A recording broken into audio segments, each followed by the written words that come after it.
No meio da noite, Margot dormia profundamente quando foi arrancada do sono pelo toque insistente do telefone.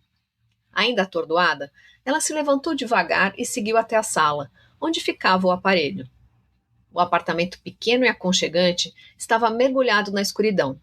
Silencioso demais, quase opressor. Ao atender, não houve resposta. Surpresa e já irritada, Margot insistiu. Alô, quem fala? Foi então que tudo aconteceu de uma vez. Margot foi atacada por trás. Uma echarpe envolveu seu pescoço com força brutal, e o agressor começou a sufocá-la sem dizer uma única palavra. O ar lhe faltava, o pânico tomou conta. Lutando desesperadamente para se soltar, Margot tateou no escuro sobre a mesa onde estava o telefone. Procurava algo, qualquer coisa.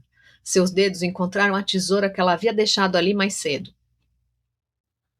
Com medo, com força, com instinto de sobrevivência, Margot cravou a tesoura no agressor.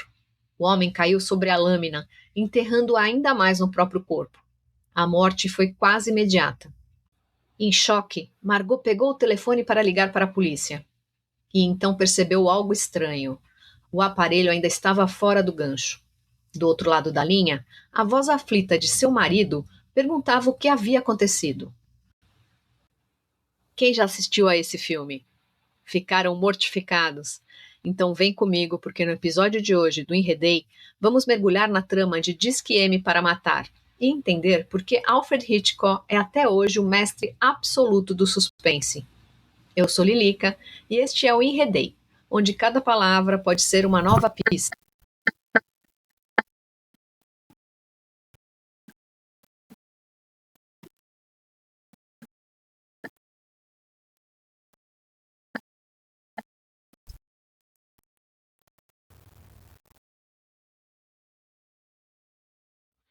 Oi, gente, bem-vindos ao Enredei, o podcast que traz histórias policiais de ficção, adaptadas e narradas em um estilo de true crime, e algumas histórias de crimes reais que podem ter inspirado livros policiais ou que parecem ter saído diretamente das páginas de um romance. Hoje vamos falar sobre um clássico do cinema, Disque M para Matar, dirigido por Alfred Hitchcock. Este filme, lançado em 1954, é um exemplo perfeito do suspense psicológico que Hitchcock sabia criar tão bem. Vamos explorar a trama, os personagens e, em particular, um crime bastante intrigante cometido por Margot Wendys, interpretada pela icônica Grace Kelly. Este episódio narra crimes ficcionais e contém spoilers da obra comentada, incluindo a resolução do mistério. O conteúdo tem caráter literário e analítico. Recados feitos, bora para a história!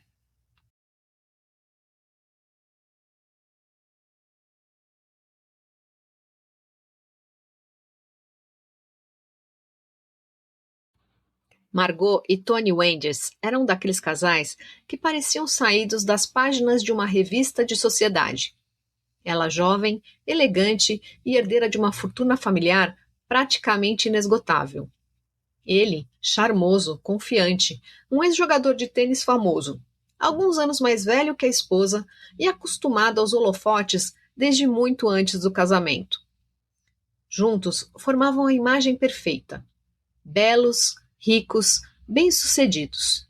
Um casal que parecia ter tudo. O casal vivia em Londres, cidade natal de Tony, em um apartamento confortável e charmoso no centro da efervescência cultural da cidade. Um endereço invejável, uma vida aparentemente estável. E por trás dessa fachada impecável, uma história que estava prestes a revelar seu lado mais sombrio. Margot era americana e mudou-se para Londres logo após o casamento. Deixou para trás a família, os amigos e tudo que conhecia nos Estados Unidos.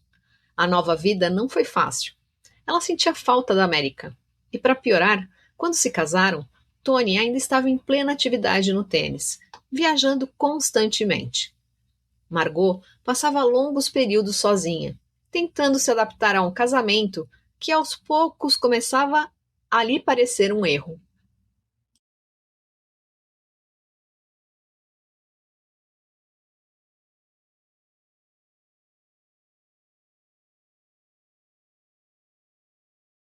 Foi nesse momento de solidão e insatisfação que um velho amigo apareceu para passar férias em Londres. O nome dele era Mark Halliday, jovem, bonito, americano e um escritor famoso de romances policiais. A proximidade reacendeu sentimentos adormecidos e os dois acabaram se apaixonando. O caso foi breve, intenso e secreto.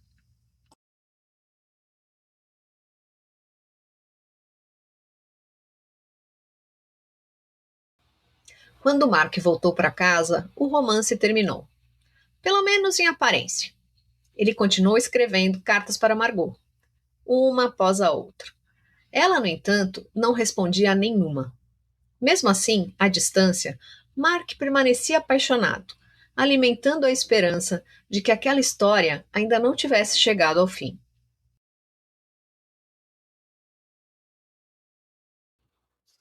Tudo começou a mudar quando Mark decidiu viajar para Londres e reencontrar Margot. Logo no primeiro encontro, ela tentou encerrar qualquer expectativa. Contou que Tony havia mudado completamente. Tinha abandonado o tênis, arranjado um emprego e agora parecia um marido atencioso, dedicado, presente. Disse também que havia queimado todas as cartas que Mark lhe escrevera, sem jamais responder a nenhuma delas. Um gesto definitivo, pelo menos de novo, na aparência. Todas haviam sido destruídas, exceto uma única carta que certo dia fora roubada de sua bolsa e usada como instrumento de chantagem. Um detalhe pequeno, quase esquecido, mas que carregava um peso enorme e que mostrava que o passado, ao contrário do que Margot gostaria, ainda não estava completamente enterrado. A conversa entre Margot e Mark seguia carregada de tensão e sentimentos mal resolvidos, até culminar em um beijo. Breve, mas revelador. Foi exatamente nesse momento que a porta se abriu e Tony havia chegado. Com um sorriso controlado e uma cordialidade quase excessiva, ele anunciou que havia comprado ingressos para uma peça de teatro e reservado uma mesa para o jantar com o amigo americano de sua esposa. Tudo parecia um gesto gentil, até Tony acrescentar, com um ar de lamento, que infelizmente não poderia acompanhá-los. Um relatório urgente para o chefe exigia sua atenção imediata. O convite estava feito, a ausência cuidadosamente planejada. O que nenhum dos dois sabia era que Tony já havia descoberto o caso havia muito tempo. Ainda assim, ele escolheu o silêncio. Não houve confrontos, nem cenas de ciúme. Tony era um homem prático e dependia financeiramente de Margot, mais do que deixava transparecer. Separar-se significaria perder tudo. Por que ficar pobre e permitir que ela se casasse com Mark? Não. Tony preferiu algo muito mais perigoso: esperar. Durante um ano inteiro, ele planejou sua vingança com frieza. Abandonou o tênis, conquistou um emprego, reforçou a imagem de marido dedicado e convenceu Margot a alterar o testamento em seu favor. Cada passo era calculado, cada gesto tinha um propósito. Ele apenas aguardava a oportunidade perfeita. E ela surgiu no instante exato em que Mark desembarcou em Londres e foi ao encontro de Margot. Assim que Margot e Mark deixaram o apartamento, Tony colocou em prática a próxima etapa do plano. Ele atraiu até sua casa um velho conhecido, usando um pretexto aparentemente inofensivo, calculado para não despertar qualquer desconfiança. O próprio homem havia fornecido a isca perfeita: anunciar a venda de seu carro. Tony se apresentou como um comprador interessado, sem revelar que já o conhecia, e muito bem. Ao chegar ao apartamento, o homem reconheceu Tony imediatamente. A coincidência o deixou desconcertado. Ainda mais porque ambos estavam usando nomes falsos. Intrigado, ele exigiu explicações. Foi então que Tony deixou claro o motivo daquele encontro. Sabia exatamente quem ele era. Durante meses o seguira discretamente. Conhecia seus hábitos, seus golpes e suas falcatruas. Sabia que ele costumava enganar mulheres, especialmente mulheres ricas, e que naquele momento tentava lucrar vendendo o carro por um valor muito acima do pedido original de uma senhora abastada. Com frieza e habilidade, Tony o convenceu a participar de seu plano para matar Margot. Não se tratava apenas de silêncio, em troca de proteção contra a polícia. Uma recompensa que tornava a oferta ainda mais tentadora. Tony já tinha tudo minuciosamente calculado. Na noite seguinte, Margot estaria sozinha em casa. Ele, por sua vez, estaria fora em um jantar com amigos, levando Mark consigo. O álibi perfeito. Cada peça estava posicionada. O plano estava pronto para entrar em ação. Às 23 horas em ponto, Tony faria a ligação para o apartamento. Aquele telefonema não era apenas um contato casual. Era o sinal combinado. Quando Margot se levantasse para atender, o homem, já escondido na sala, atrás das cortinas, entraria em ação. O assassinato aconteceria ali, rápido e silencioso. Em seguida, ele daria um sinal a Tony, confirmando que tudo estava feito. O plano parecia perfeito, mas naquela noite um detalhe banal mudou tudo. Uma tesoura esquecida sobre a mesa. Vocês querem saber como? Por mais meticuloso que fosse o planejamento, a realidade raramente se comporta como o esperado. E Hitchcock é mestre em explorar exatamente esses desvios. Margot tinha uma rotina previsível. Sempre que Tony saía, ela ficava em casa, assistia a um programa qualquer e ia dormir cedo. Só que naquela noite, algo saiu do script. Na última hora, Margot decidiu ir ao cinema. Tony precisou convencê-la, não sem esforço, a permanecer no apartamento. Outro detalhe que estava complicando ainda mais a situação. A chave que Tony deixaria para que o homem entrasse mais tarde era a chave de Margot. Foi a forma que ele pensou para que ela não ouvisse o barulho e acordasse.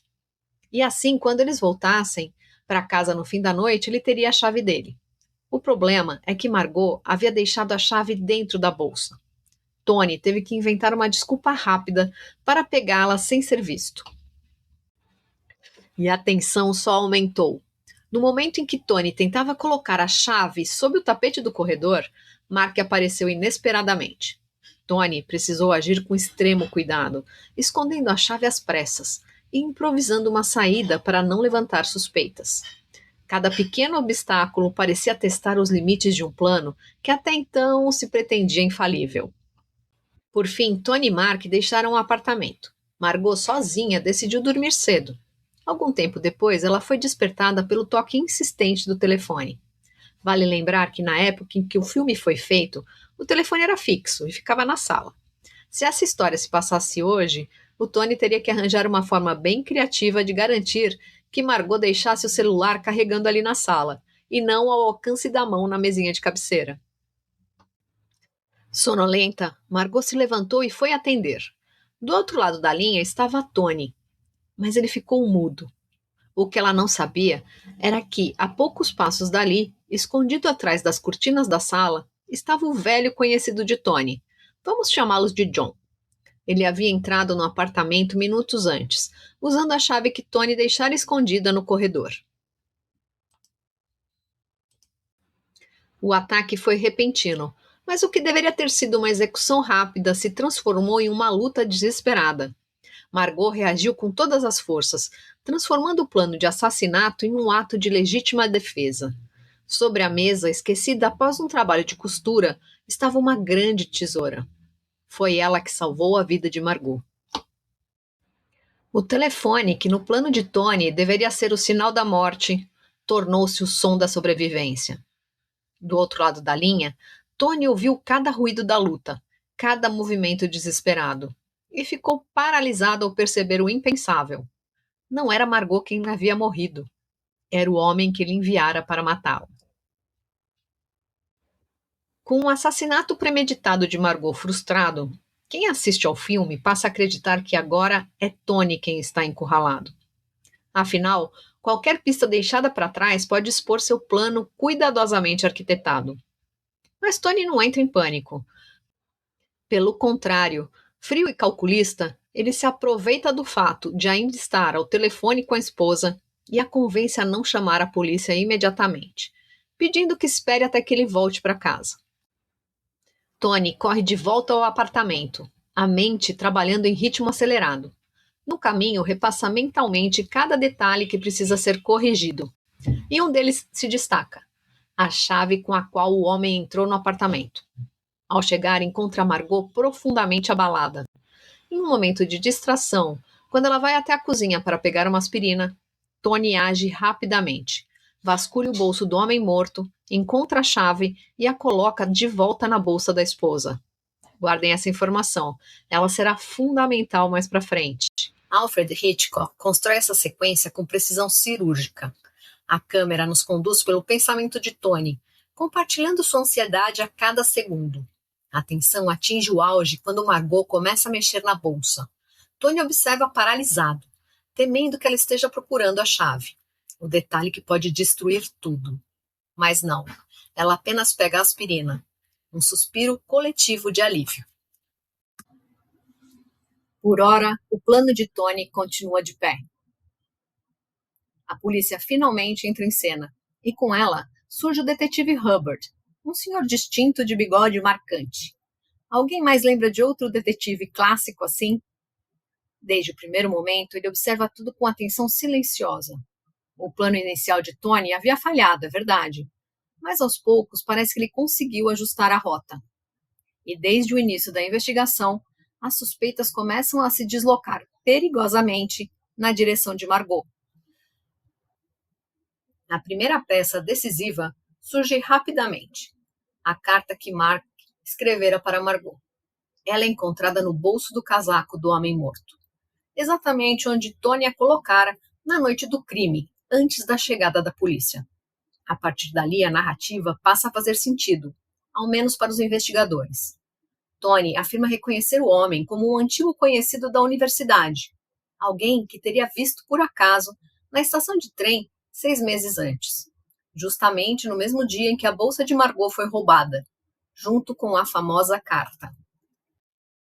Sem perceber o risco, Mark acaba ajudando a costurar ainda mais essa versão.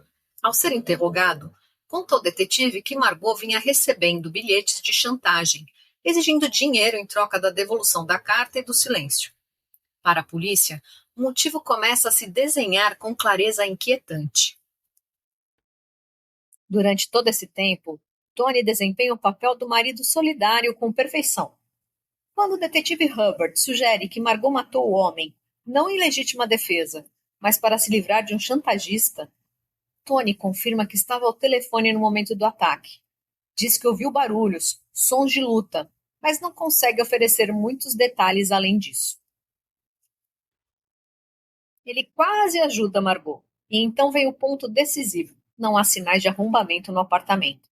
Nenhuma porta forçada, nenhuma janela violada. Tudo leva à mesma conclusão desconfortável. Se não foi um assalto, então a única possibilidade é que Margot tenha aberto a porta para o homem. Toda a preocupação de Tony com a chave valeu a pena. Pouco a pouco, o cerco se fecha.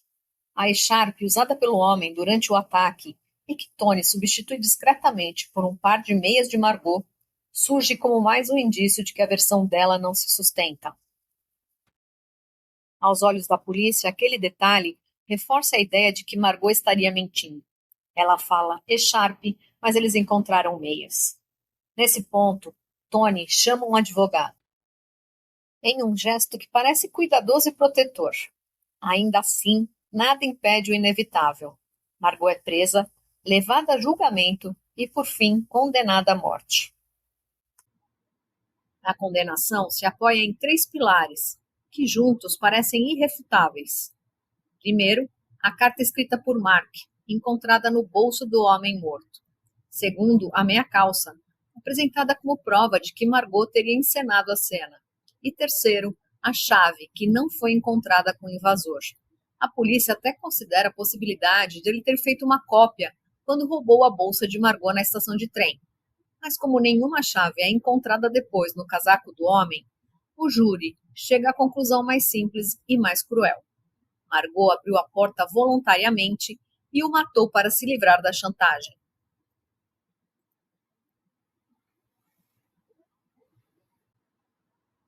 É aqui que a genialidade de Alfred Hitchcock se revela com força total. Mesmo sabendo desde o início que Tony é o verdadeiro responsável por tudo, o espectador se vê de forma quase desconcertante, torcendo por ele. Ao mesmo tempo, sente pena de Margot, que cai com perfeição na armadilha. O filme nos coloca num dilema moral inquietante: acompanhar a inteligência fria do vilão ou se desesperar diante da injustiça que se consuma.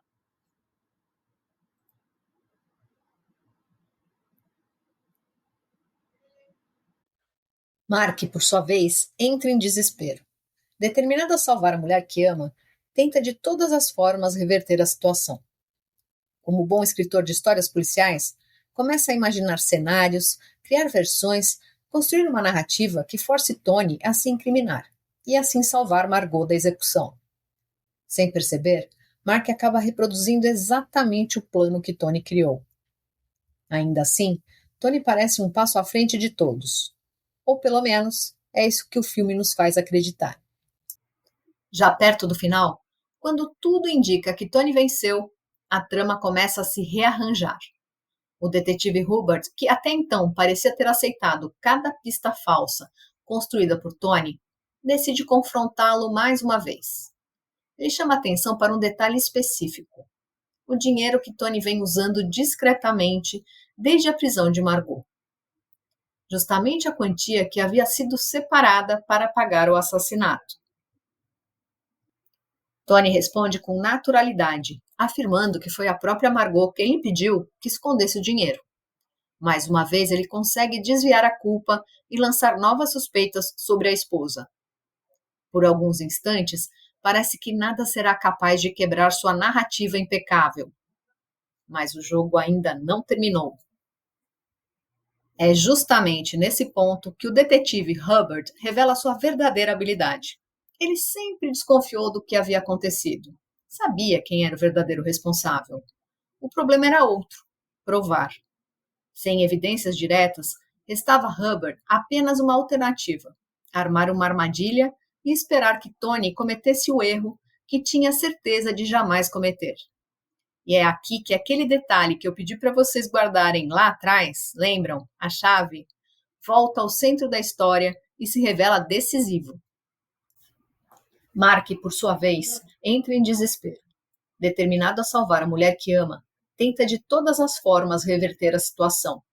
Como bom escritor de histórias policiais, começa a imaginar cenários, criar versões, construir uma narrativa que force Tony a se incriminar e assim salvar Margot da execução.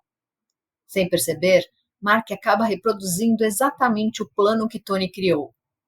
Ainda assim, Tony parece um passo à frente de todos. Ou pelo menos é isso que o filme nos faz acreditar. O fato de o homem não portar nenhuma chave quando morreu sempre intrigou o detetive Hubbard. Aquilo não fazia sentido. Ninguém naquela época saía sem nenhuma chave de casa. E Tony, sem perceber, cai diretamente na armadilha. O detetive pede que ele vá buscar a bolsa de Margot na delegacia. E quando ele volta, Tony tenta usar a chave da bolsa para abrir a porta do apartamento. A chave que ele usa simplesmente não funciona. Confuso, ele hesita por alguns segundos, até se lembrar da chave escondida no corredor. Pronto. Era a confirmação que Hubbard precisava. Tony sabia exatamente onde procurar.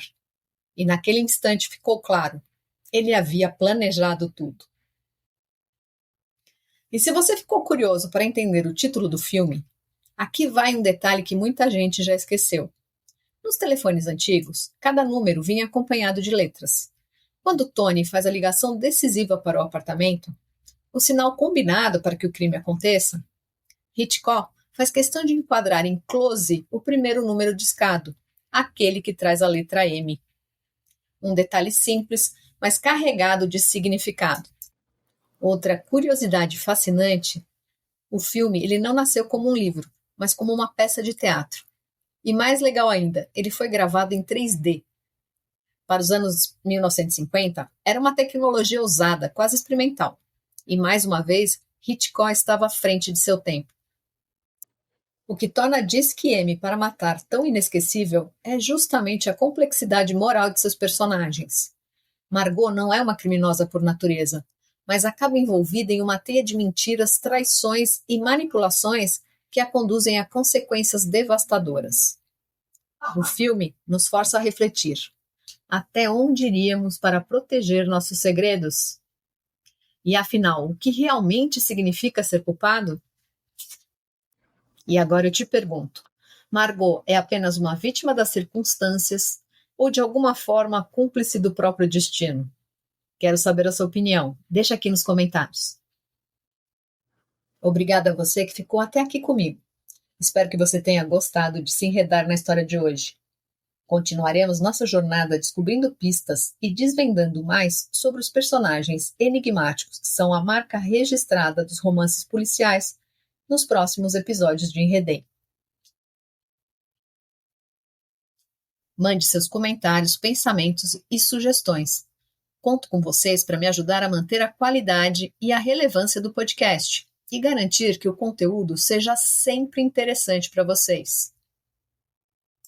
Se você gostou do episódio de hoje, por favor, compartilhe com seus amigos, poste nas suas redes sociais ou envie diretamente para eles. E não se esqueça de seguir o podcast em sua plataforma preferida, se inscrever no canal e ativar as notificações para saber sobre os novos episódios. Se puder também, avalie e apoie, através do Apoia-se, link no site do Enredei Podcast, para que eu possa trazer episódios com mais frequência e começar a criar conteúdos exclusivos. Obrigada a todos que ouvem e apoiam o podcast Enredei. Sem vocês, isso não seria possível. Cuidem-se e até a próxima história!